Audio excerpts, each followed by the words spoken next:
ቁርአን ለነብዩ መሐመድ ነው የወረደው ብላችኋል። እውነተኛ ነብይ መሆናቸውን ማስረጃ የአንድ ነብይ እውነተኛ መሆኑ ማስረጃ ምንድነው? እስኪ መስፈርቶቹን አስቀምጥና በዚያ መስፈርት አላቅም። እየጠየኩ ነው መስፈርት እየጠየኩ ነው ስላላወቅኩ ነው የጠየኩ ነው። እሺ ነብይ ምንድነው? አስረዳኝ እያልኩ እኮ እንዳስረዳህ ነብይ ምንድነው? ነብይ ብለህ ጠየከኝ አይደል? ነብይ ምንድነው እያልኩህ እኮ ነው። ተሄደኝ ከፈጣሪ የተላከ እሱ ከሆነ ከፈጣሪ ተልከዋል። ማስረጃ ላሳይ።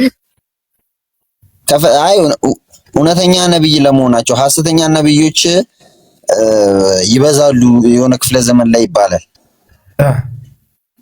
እውነተኛና ሐሰተኛ ነብዮች ይኖራሉ እኮ ያንን የምታውቀው እውነተኛ ነብይ ለመሆናቸው ማስረጃ። ጥሩ ጥቅስ አመጣህ። ለምሳሌ መጽሐፍ ቅዱስ ላይ ሐሰተኛ ነብያቶች ይበዛሉ ተብሏል አልከ እኮ። ሐሰተኛ ነብያቶች ይበዛሉ የተባለበት ጥቅስ ላይ አንተ ያመጣኸው ላይ እዚያ ላይ ተመርኩዤ ነብዩ ሰለላሁ ዐለይሂ ወሰለም እውነተኛ ነብይ መሆናቸውን ኢየሱስ እንደመሰከረ ላሳይህ። አሁን እሺ ለምን ትመረኮዛለህ? ቀጥተኛ የተብራራ ነው ቁርአን አንተ ያመጣኸው ጥቅስ ላይ እኮ። እሺ ለማንኛውም የትኛው ጥቅስ ላይ ምን አይነት ጥቅስ አመጣው? እሺ አሁን ያመጣኸው ላይ ሐሰተኛ ነብያቶች ይበዛሉ ተብሏል አልክ። መጽሐፍ ቅዱስ ላይ ነው ይሄ ጥቅስ ያለው አይደለ? ቴዲ እሽቶ በቃ እሽቶ ላስረዳ። በቃ ዝም ብዬ አንተ እንዳው እንድትረዱ። ለምሳሌ አንድ ሰው እውነተኛ ነብይ ነው ሐሰተኛ ነብይ ነው የሚለውን ለማወቅ መጀመሪያ የእውነተኛና የሐሰተኛ ነብይን ሚዛን ማወቅ ይገባል የሚለውን እርሱ ላይ ላወራህ ነበረ። እሱን እንዳወራህ ጭራሽ አልፈለግም። ራስን ዘጋ። ወንም አታውቀውም የነብያትን መስፈርት። ካላወቅ ችግር የለውም ሌላ አስረዳ።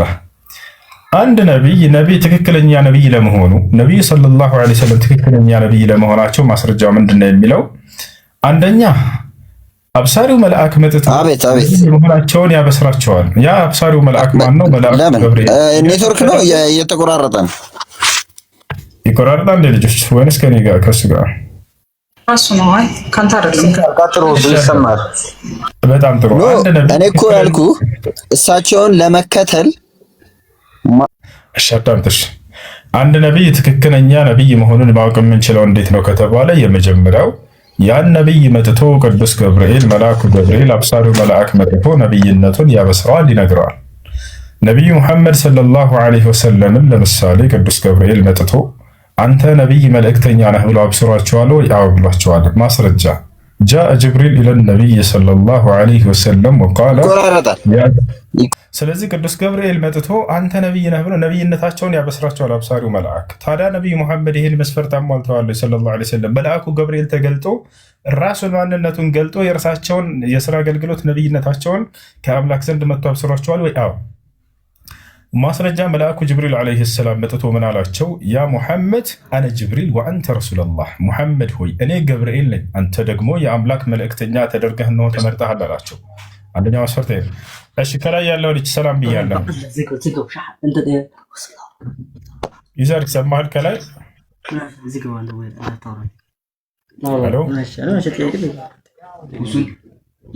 ይሰማል? እሺ አንደኛው መስፈርት እሱን አሟልተዋል ነብዩ ሰለላሁ ዐለይሂ ወሰለም። አዳምጡ ልጆች። ምንድነው ያ ነብይ በተነሳበት ህዝብ መካከል ተአምራትን በማድረግ ያሳያቸዋል። ለምሳሌ አይንን ማብራት ይመስል ልክ እንዲሁ በርካታ ሌላ ተአምራቶችን ያሳያቸዋል።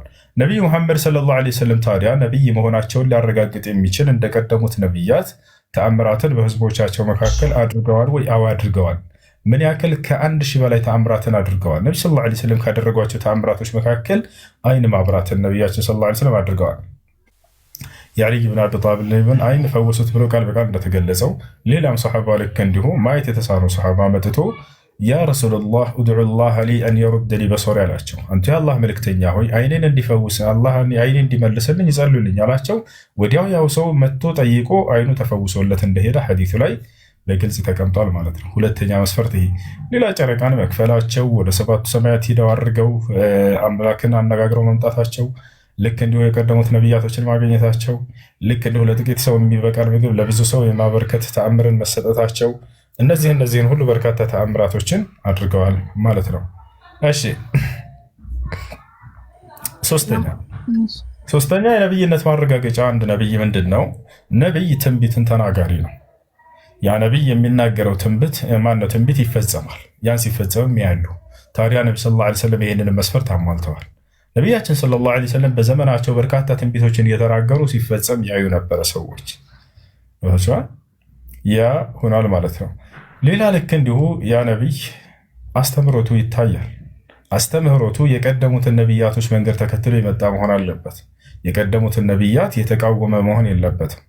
የቀደሙት ነቢያቶችን ነቢዩ ሰለላሁ ዐለይሂ ወሰለም አረጋግጠዋል ወይ? አዎ፣ በቁርአን ላይ በል ጃአ ቢልሐቅ ወሰደቀል ሙርሰሊን ይላል። ሙሐመድ የቀደሙትን ነቢያት አረጋግጧል ይላል።